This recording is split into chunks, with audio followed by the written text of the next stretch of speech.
আমি বলি ফুটবল জীবন ও মৃত্যুর চেয়েও বড় কিছু। ইংলিশ ফুটবল ক্লাব লিভারপুলের কিংবদন্তি কোচ বিল শ্যাঙ্কলির এই বক্তব্য নিয়ে অনেক বিতর্কই আছে। তবে ফিলিস্তিনের গাজায় ফুটবল কখনো কখনো সত্যিই জীবন মৃত্যুর মতোই বড় কিছু। ইসরায়েলি আক্রমণের মুখে এখন পর্যন্ত গাজার জনজীবন অনিশ্চিত। তবে সেই ভয় উপেক্ষা করে বিচ্ছিন্ন এই উপত্যকায় বিশ্বকাপ নিয়ে এসেছে মানব জীবনের অন্যতম সুন্দর কিছু মুহূর্ত। মৃত্যুর ভয় উপেক্ষা করে যেখানে হাসি মুখ এনে দেয় এক একটি গোল, সেভ কিংবা ড্রিবল।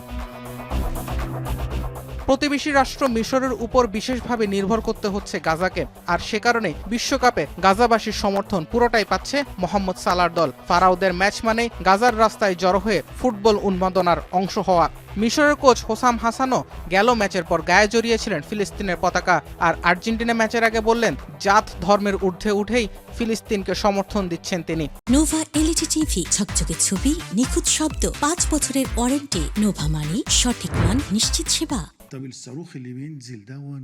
আমি ইসলাম, খ্রিস্টান কিংবা ইহুদি ধর্মের বাইরে গিয়ে কথাগুলো বলছি। আমি যেসব কথা বলছি সেটা বলছি একজন মানুষ হিসেবে, এমন একজন মানুষ যিনি আর 10 জনের মতোই মারা যায়। আমার ধর্ম কি, আমি আরব নাকি অনারব, আমার পরিচয় কি, এসবের চেয়ে বড় কথা আমি একজন মানুষ।